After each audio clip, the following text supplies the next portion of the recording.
Hello everyone, good morning and welcome back to another very interesting video of stock market. So today is 17th January and current time is 10:54 AM. तो आज की देखो मैंने trade ले चुकी है। कल मार्केट ने काफ़ी साइलेंटली बिहेव किया, निफ्टी की एक्सपायरी भी थी बट एक्सपायरी के अकॉर्डिंग भी मार्केट बहुत ज़्यादा साइलेंट था। और ये चीज़ अगर आप रेगुलर ट्रेडिंग करते हैं तो ये आपको पता होगी, लास्ट 3-4 एक्सपायरी ना निफ्टी की बहुत ज़्यादा साइडवेज जा रही है, राइट। तो कल हमारा जो प्रॉफिट था वो अराउंड 900 रुपीज़ का कुछ था। और मैंने आपको बोला था कि क्रूड ऑयल की जो भी मेरी ट्रेड रहेगी उसको मैं आपको अपडेट करूँगी। तो क्रूड ऑयल में हमने लॉस बुक किया है और हमारा जो प्रॉफिट था वो पूरा वाइप ऑफ हो गया। और इवेंचुअली ब्रोकरेज और ये सब कुछ मिला के, लॉस एंड ब्रोकरेज सब मिला के हमें 2000 रुपीज़ का डेंट पड़ा है, ठीक है। तो आज का बस यही टारगेट था कि सिंगल ट्रेड में अगर मैं इस लॉस को रिकवर कर पाऊँ तो that would be very good for me. और उसी माइंडसेट के साथ आज मैंने देखो मार्केट में ट्रेडिंग प्लान करी थी और अगर मुझे सेटअप के अकॉर्डिंग कुछ मिलता तो मैं डेफिनेटली ट्रेड करती। और अभी मैं आपको फटाफट से धन के होम पेज पर लेकर चलती हूँ। तो आपको दिख रहा होगा यहाँ पर सारे जो इंडाइसेस हैं ये सब रेड में हैं। ये जो फोटो के पीछे आपको नहीं दिख रहा है ये है crude oil and natural gas. Okay, जैसे crude oil and natural gas, इसमें हम लोग वैसे भी ट्रेड नहीं करते हैं। तो आपको दिख रहा होगा, देखिए Nifty 50, Nifty bank, Fin Nifty, mid cap select, Sensex, Bankex सब कुछ रेड में चल रहा है, सब डाउन चल रहा है, ठीक है। तो निफ्टी में मॉर्निंग में हमारी पुट साइड में ट्रेड थी बट क्योंकि काफ़ी देर तक मैंने वेट करा और इसका ना लो ब्रेक नहीं हुआ था फर्स्ट कैंडल का। अब आप में से काफ़ी सारे लोग बोलेंगे मार्केट इस लेवल पर पहुंच गया और उसके बाद मैं कुछ भी प्लानिंग प्लॉटिंग कर रही हूँ। तो ऐसा कुछ भी नहीं है। जो रेगुलर मेरी वीडियोस देखते हैं उन्हें पता होगा, ये सारी लाइंस, ये सारे जोन्स मैंने 2-3 दिन पहले ही, 3 दिन नहीं, कुछ ऐसे थे जो 2 दिन पहले मार्क करे हुए थे। ये देखिए, ये हाई जो ये बॉटम्स देख के मैंने मार्क किया हुआ है ना, ये कल के ही परसों के ही मार्क किए हुए हैं। प्रीवियस वीडियोज़ में आपको दिखाई दे जाएगा। और देखिए यहाँ पर अपना सेलिंग साइड का ट्रेड बनता मॉर्निंग फर्स्ट कैंडल का, पर ये लो ब्रेक नहीं हुआ। और मेरा ये था कि मैं बहुत ज़्यादा वेट नहीं करने वाली थी ट्रेड के लिए, क्योंकि मार्केट ना काफ़ी ज़्यादा साइलेंटली बिहेव कर रहा था, राइट। देखिए कल एक्सपायरी वाले दिन मार्केट ने कितना साइलेंट बिहेवियर दिखाया। तो इसीलिए आज मेरा माइंडसेट ये था, वीकेंड है, मैं बहुत बड़ा रिस्क लेने के मूड में नहीं थी, ठीक है। तो मैंने जैसे ये फर्स्ट कैंडल फॉर्म हुई उसके बाद पेशेंटली वेट करा, लेकिन जब मुझे 10-15 मिनट में ऐसा कुछ मूव दिखा नहीं या कोई ऐसा सेटअप नहीं दिखा जिसके अकॉर्डिंग मैं पुट साइड में ट्रेड ले सकती थी, तो मैंने कोई भी ट्रेड जो है निफ्टी में एग्जीक्यूट आज नहीं की। ऑल्दो मैं अपना ट्रेडिंग डे खत्म कर चुकी हूँ। मैं आपको ये भी बताऊंगी मैंने कहाँ पर ट्रेड ली और उसमें मेरा प्रॉफिट हुआ या लॉस, वो मैं आपको वीडियो को देखते रहिए, उसमें ज़रूर आपके साथ शेयर करूंगी। ऑल्दो देखिए ये बना डेथ क्रॉस ओवर, जो स्ट्रैटेजी है उसके अकॉर्डिंग मैं आपको बता रही हूँ। एंट्री अगर आप बनाना चाहते तो किस पॉइंट पर आपकी एंट्री बनती। ये डेथ क्रॉस ओवर बना, उसके बाद हम लोग आरएसआई को देखते हैं। इस कैंडल का आरएसआई था 23.46। यहाँ इस पॉइंट पर आपको आरएसआई दिखेगा, जहाँ पर अभी रेड सर्कल आपको दिख रहा होगा। देखिए फर्स्ट कैंडल का जो आरएसआई है दैट इज 23.46। तो एंट्री कब बनेगी, जब फर्स्ट कैंडल का लो ब्रेक होगा। आप देखिए ये जो नेक्स्ट कैंडल बनी, ये मैं थोड़ा जूम इन करके आपको दिखा देती हूँ। ये जो नेक्स्ट कैंडल बनी इसने लो ब्रेक नहीं करा और उसके बाद बैक टू बैक फिर ग्रीन कैंडल बनने लगी। तो मेरा उस टाइम पे एजम्पशन क्या था कि अगर ये फर्स्ट कैंडल का 50% में, मतलब इस जोन में मुझे कोई पुट साइड की ट्रेड दिखती है तो ही मैं एग्जीक्यूट करूंगी। पर ये वाली जो कैंडल बनी ग्रीन, इसने फिर से मुझे वेट करने के लिए इंडिकेशन दे दी कि अभी ट्रेड नहीं बनेगी और वेट करना पड़ेगा। और ये वाली जो लाइन आपको दिख रही है ब्लैक लाइन, ये सिर्फ 50% है ऑफ दिस कैंडल, ठीक है। तो यहाँ पर भी जब ट्रेड नहीं मुझे मिलती हुई दिखाई दी, तो ये ग्रीन कैंडल फॉर्म होने के बाद में मैंने स्टॉक ऑप्शंस में ट्राई किया कि क्या वहां पर मुझे कोई ट्रेड मिल रही है, क्योंकि निफ्टी मुझे नहीं पता था, पूरा दिन भी लगा सकता था। कल भी हमारी शायद फर्स्ट ट्रेड जो पंच इन हुई थी वो आफ्टरनून में 12-1 बजे के आसपास पंच इन हुई थी, तो मैं 12-1 बजे तक का वेट करने वाली नहीं थी, ठीक है। तो आप देख सकते हैं उसके बाद में यहाँ आरएसआई जो है वापस से फ्लैट होके ऊपर जाने लगा। और ये वाली जो कैंडल थी इस पे आरएसआई 46, नेक्स्ट कैंडल पे आरएसआई 44, नेक्स्ट कैंडल पे आरएसआई 40.07, और उसके बाद यहाँ पर अपना आरएसआई जो है वो 32 आ गया था। तो अगर किसी को ट्रेड के अंदर एंटर करना था तो डेफिनेटली वो इस पॉइंट पर एंटर कर देते। जैसे ये कैंडल का लो ब्रेक हुआ यहाँ पर आप एंटर कर सकते थे। पर ऐसी कंडीशन में अगर आप री एंट्री नहीं, ये तो इनिशियल एंट्री हो गई, पर ऐसी कंडीशन में क्या है, आपका इनिशियल स्टॉप लॉस 117 पॉइंट का बनता। और वैसे अगर आप स्ट्रैटेजी के अकॉर्डिंग देखो तो स्टॉप लॉस आपका क्रॉस ओवर पे बनना चाहिए विच इज़ 141 पॉइंट। तो इतने बड़े स्टॉप लॉस के लिए एनी हाउ मैं रेडी नहीं होती हूँ। जो मेरी ट्रेड्स देखते हैं उन्हें पता है मैं स्टॉप लॉसेस बहुत छोटे देना प्रेफर करती हूँ। अब अगर इधर का भी हम लोग एसएल सेट करें तो आप देखिए 1:2 जितना साइलेंटली मार्केट बिहेव कर रहा है, 1:2 अचीव करना इज नेक्स्ट टू इम्पॉसिबल। देखिए यहाँ पर कहीं 1:2 का ट्रेड बनता। और आप देखिए यहाँ आपको लिमिटेड एसएल्स मिलेंगे, राइट। यहाँ पर जिसने बाय किया होगा मार्केट अभी उसका प्रॉफिट कम कर रहा होगा, तो यहाँ पर कुछ बायर्स बैठे होंगे। और इवेंचुअली क्या होगा, अगर इनका एसएल एक बार मार्केट ने हिट कर दिया तो मार्केट इसी लेवल से वापस घूम जाएगा, ये थोड़ा सा एडवांस कॉन्सेप्ट है जिसको एसएल हंटिंग बोलते हैं। मैं आपको एक बार दोबारा से एक्सप्लेन करती हूँ ताकि आई होप चीज़ें और क्लियर हों और बेटर तरीके से आपको समझ में आए। देखिए यहाँ पर बायर्स बैठे होंगे, ठीक है, इस लेवल पर थोड़े बायर्स बैठे होंगे, यहाँ पर थोड़े बायर्स बैठे होंगे और कुछ बायर्स यहाँ पर बैठे होंगे जब मार्केट यहाँ से ऊपर की साइड गया होगा तब, ठीक है, और कुछ बायर्स आपको इस लेवल पर भी दिखाई देंगे। और ऊपर की साइड में ऐसे ही ये वाला जो रेड लाइन आपको दिख रही है ये सेलर्स का जोन है और इसके ऊपर भी और काफ़ी ज़्यादा मैंने लाइंस ड्रॉ की थी, वो मैं आपको टाइम के साथ दिखा दूंगी। अभी क्योंकि हमारा पुट साइड में सेटअप है तो उसके अकॉर्डिंग मैं आपको बता रही हूँ। तो देखिए अभी जहाँ पर मार्केट ट्रेड कर रहा है ना, इसका क्या है लॉजिक, इन बायर्स के एसएल्स हिट हो चुके हैं।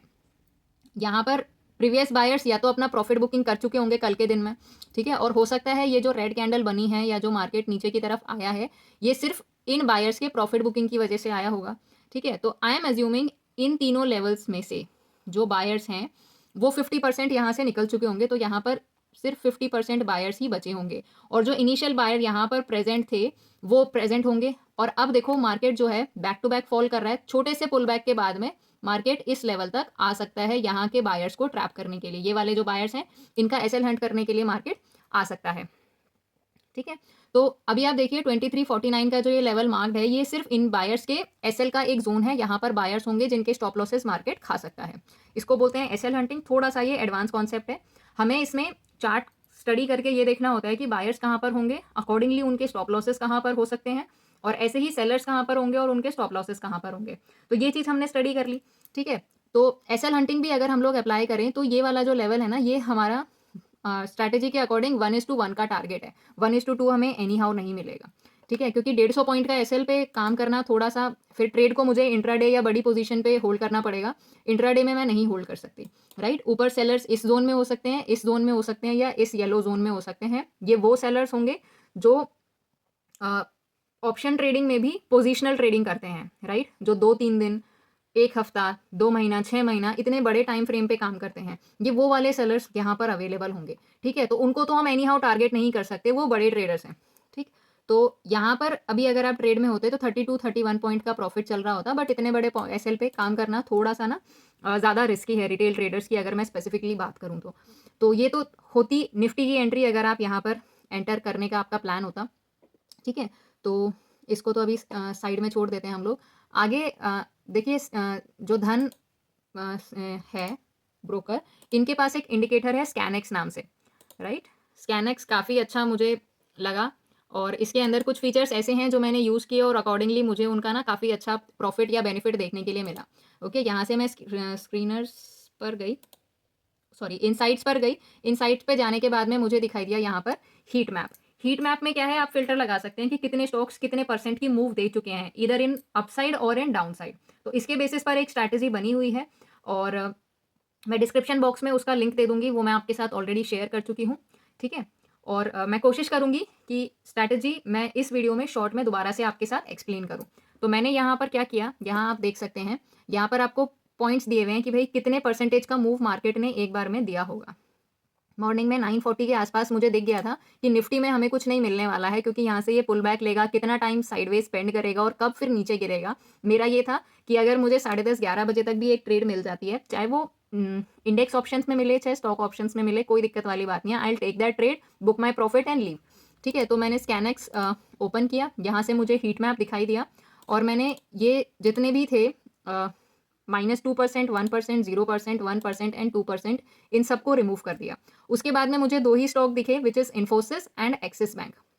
अभी काफ़ी अच्छा मूव इन्होंने दिया है पर मैं अपना 30% का प्रॉफिट बुक करके निकल चुकी थी, ठीक है। तो इन्फोसिस और एक्सिस बैंक को फिर हमने यहाँ पर चेक किया, मैं एक बार आपके सामने फिर से करके दिखा देती हूँ, ठीक है। तो इन्फोसिस को हमने ओपन करा और सिमिलर वे में हम लोग होम पेज पे जाके एक्सिस बैंक को भी एक बार ओपन कर लेते हैं। तो ये थे हमारे इनिशियली स्टॉक सिलेक्शन करने का तरीका। अब डिपेंड ये करता है कि इन्फोसिस और एक्सिस बैंक में हम लोग ट्रेड्स कैसे लेने का प्लान करेंगे, ठीक है। तो ये तो था step 1 of stock selection. Step 2 में हमने क्या किया, स्टेप 2 में हमने ये दोनों ही स्टॉक्स चेक किए OI स्पर्ट्स में, जो कि NSE की वेबसाइट है। यहाँ पर हमने देखना था कि इसमें ओआई कितना है, मतलब कितने लोग इंटरेस्टेड हैं बाइंग या सेलिंग करने के लिए इस पर्टिकुलर स्टॉक में। अब हमें ये तो दिख रहा था कि ये माइनस की साइड में जा रहा है। आप हीट मैप में आप देखोगे तो रेड कलर शो हो रहा है, दैट मीन्स ये स्टॉक जो है इनका प्राइस गिर रहा है। तो अब दोनों में तो मैं एंट्री करने वाली नहीं थी, मुझे सिर्फ एक ही स्टॉक चाहिए था जिसमें मैं एंटर करूँ। तो इसको और रिफाइन करने के लिए मैंने यहाँ पर देखा जो एक्सिस बैंक है, इसमें उस टाइम पे 8 या 9 के आसपास कुछ ओआई चेंज इन ओआई की परसेंटेज दिखाई दे रही थी। ठीक है, तो यहाँ पर अभी तो 20.64 है, उस टाइम पर 7-8 दिखाई दे रही थी, और अगर 7+ होती है तो मैं कंसिडरेबल रखती हूँ उस स्टॉक को। ठीक है, तो इसीलिए फिर मैंने इसको सेलेक्ट करा, एक्सिस बैंक को। और जो इन्फोसिस है उस टाइम पे उसकी चेंज इन ओआई की वैल्यू अराउंड 3-3.5 चल रही थी। तो माई थॉट वॉज कि प्रेफरेबली एक्सिस बैंक मुझे बेटर रिजल्ट दे सकता है। सेकेंड चीज़ मैंने क्या चेक करी, जो एफ बैन लिस्ट है, राइट, एफ बैन लिस्ट क्या होती है? एफ बैन लिस्ट में जो स्टॉक्स के अंदर बाइंग या सेलिंग मार्केट अभी रोकने वाला है, एनएससी, उनमें बाइंग और सेलिंग रोक देता है, राइट। तो यहाँ पर अगर आप इसकी वैल्यू देखें, जो ये MWPL है, राइट, MWPL परसेंटेज प्रीवियस और करंट, ये हमें देखनी है। It should be below 90। अगर ये 98 99 चल रहा है या 100+ चला गया है, दैट मीन्स इन स्टॉक्स में बाइंग या सेलिंग किसी भी मोमेंट किसी भी टाइम रुक सकती है। ठीक है, तो यहाँ पर जब मैंने एक्सिस बैंक को चेक किया तो एक्सिस बैंक और इन्फोसिस दोनों में ही ये वैल्यू 20 के आसपास थी। तो मैं आपको फटाफट से ये और दिखा देती हूँ। एक्सिस बैंक में देखिए अभी भी 26 प्रीवियस चल रही है, उस टाइम ये 28 थी करंट MWPL, अभी ये थोड़ी सी इंक्रीज हो गई है। और इन्फोसिस में भी मैं आपको दिखा देती हूँ, इन्फोसिस में ये डिक्रीज हो चुकी है। पहले ये 14 एंड 21 थी शायद, पर अभी ये थोड़ी सी डिक्रीज हो गई है। कोई बात नहीं, हमारा जो सेकेंड स्टेप था स्टॉक सिलेक्शन का, उसमें हमारे पास सिर्फ एक्सिस बैंक बचा था, इन्फोसिस हम लोग रिमूव कर चुके थे। तो एक्सिस बैंक को हमने ऑब्जर्व करना शुरू करा। तो ये हमारा एक्सिस बैंक का चार्ट चल रहा था। अकॉर्डिंगली हमने 920 EMA वाली जो स्ट्रैटेजी है उसको देखा। यहाँ पर हमारा डेथ क्रॉसओवर बन गया था, RSI इस लेवल पे अच्छा खासा नीचे आ चुका था, और आई गेस मैंने थर्ड या फोर्थ कैंडल में एंट्री बनाई थी। ठीक है, तो यहाँ पर मेरी कहीं पर एंट्री थी, और मैं आपको एक बार प्रीमियम और दिखा देती हूँ मेरी एंट्री कहाँ पर थी। अपनी एंट्री थी 990 वाली पुट में।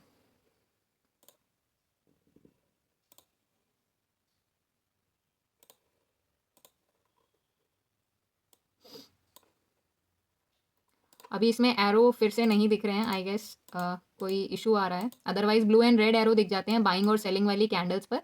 कोई बात नहीं, मैं आपको इधर ऑर्डर बुक में से टाइमिंग्स दिखा सकती हूँ। आप देखिए 9:35 पे हमने एंटर किया, 9:35.24, और उसके बाद में 9:47.07 पर हम लोग बाहर हो गए थे, राइट। 17:18 पर हमने 17.80 पर पोजीशन एग्जीक्यूट करी थी, और 22.15 पर हमने अपना प्रॉफिट बुक करके बाहर निकल गए थे। तो 35 एंड 47, अभी देखिए अभी आपको एरो दिख रहे होंगे, यहाँ पर 17.18 पर अपनी एंट्री थी, और यहाँ पर हम लोग 22.15 पर अपना प्रॉफिट बुक करके निकल चुके थे। ऑल्दो मुझे इसमें 3200 का प्रॉफिट दिखा था, और मैंने मार्केट ऑर्डर पर ऑर्डर एग्जीक्यूट कर दिया, और इवेंचुअली हमें 32 की जगह सिर्फ 2700 बुक करने पड़े।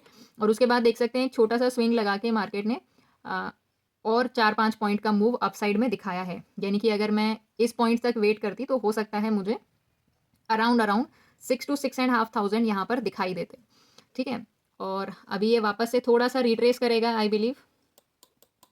ठीक है, बट क्योंकि ये गैप डाउन ओपन हुआ था, तो आई वुड से जब ये रिट्रेस करेगा ना, तो हो सकता है ये इंट्राडे हाई तक भी पहुंच जाए, और अगर एक बार ये यहाँ पे पहुंचा तो 27 से सीधा ये प्रीमियम 13-14 के आसपास आ जाएगा। तो ऐसी कंडीशन में मैं सिर्फ अपने प्रॉफिट पे ध्यान देती हूँ कि मुझे भाई 25-30% प्रॉफिट दिख गया जितना मैंने एक ट्रेड में कैपिटल इन्वेस्ट करा था, and I am happy with it. ठीक है, तो अगर मैं आपको इधर पे इन्फो में आपको दिखा दूँ, मैंने सिर्फ 11,125 रुपीज़ इन्वेस्ट करे थे, जिसमें हमने प्रॉफिट के साथ में जब ट्रेड एग्जीक्यूट करी तो 13,843 अपना जो प्रॉफिट हुआ है, ये आपको इंडिविजुअल लेवल पर प्रॉफिट दिख रहा होगा। और मैं आपको ट्रेड दिखा चुकी हूँ कि मैंने सिर्फ एक ही ट्रेड पंच इन करी थी, राइट, 2 ही ऑर्डर लगे हुए हैं। ये देखिए मैंने फर्स्ट जो है लिमिट ऑर्डर लगाया था, सेकंड मैंने क्योंकि मार्केट ऑर्डर एग्जीक्यूट कर दिया और प्राइस थोड़ा सा नीचे आ गया था, तो इवेंचुअली हमें और जो 500 रुपये दिखाई दिए थे वो बुक नहीं हो पाए। तो हाथ तो लगा पर मुंह नहीं आया, पर कोई बात नहीं, this is also a very great profit for me. Right. कल क्योंकि हम लोग प्रॉफिट में होने के बावजूद भी लॉस कर चुके थे, तो इट्स गुड। आज हमने अपना जो है प्रॉफिट बुक कर लिया है अच्छे खासे अमाउंट पे। और देखिए अगर यहाँ पर इतने बड़े एसएल पे काम करोगे ना तो मार्केट थोड़ी देर यहाँ टाइम पास डेफिनेटली करने वाला है। नो डाउट ये प्रॉफिट में चल रही है पोजीशन, पर निफ्टी में अगर आप देखोगे तो ये लॉस भी करवा सकता है। तो that is it for today. ये मेरी एंट्री एग्जिट आपको दिखाई दी होगी, राइट। क्यों मैंने इंडेक्स ऑप्शन में ट्रेड नहीं किया, क्यों मैंने स्टॉक ऑप्शन में ट्रेड किया, मैं ये भी आपको बता चुकी हूँ। क्या मेरी स्ट्रैटेजी रही थी स्टॉक ऑप्शन में ट्रेड करते टाइम, क्या मेरा माइंडसेट था उस टाइम पे, वो सारी चीज़ मैं आपके साथ शेयर कर चुकी हूँ। तो do comment down in the comment section कि आपका दिन कैसा था, ये वीडियो आपको कैसी लगी। And don't forget to like share and subscribe to my channel. और धन में मैं अपने ब्रोकर अकाउंट का लिंक भी आपको डिस्क्रिप्शन बॉक्स में शेयर कर दूंगी। प्रीवियस वीडियो जो मैंने स्ट्रैटेजी के बेसिस पे बनाई हुई है उनका लिंक भी मैं आपको डिस्क्रिप्शन बॉक्स में शेयर कर दूंगी। अगर आप इंटरेस्टेड हैं तो वो वीडियो जाके ज़रूर देखना, क्योंकि यहाँ पर इसमें आज की वीडियो में मैंने बहुत शॉर्ट में स्ट्रैटेजी को एक्सप्लेन किया है। और वहाँ पर अगर आप देखेंगे उस पर्टिकुलर वीडियो में तो डिटेल में एक एक स्टेप मैंने एक्सप्लेन किया है कि अगर स्ट्रैटेजी के अंदर स्टेप 1 2 3 स्टॉक सिलेक्शन में दिया हुआ है तो वो क्यों दिया हुआ है, हर एक की क्या इंपॉर्टेंस है। So that is it. आज का दिन मैं यहीं पर कंप्लीट करना चाहती हूँ। वैसे तो मैं जब ये ट्रेड कंप्लीट हुई थी तभी मैं डे क्लोज कर चुकी थी, बट वीडियो अभी रिकॉर्ड कर पा रही हूँ। चलो that is it. Thanks and good day.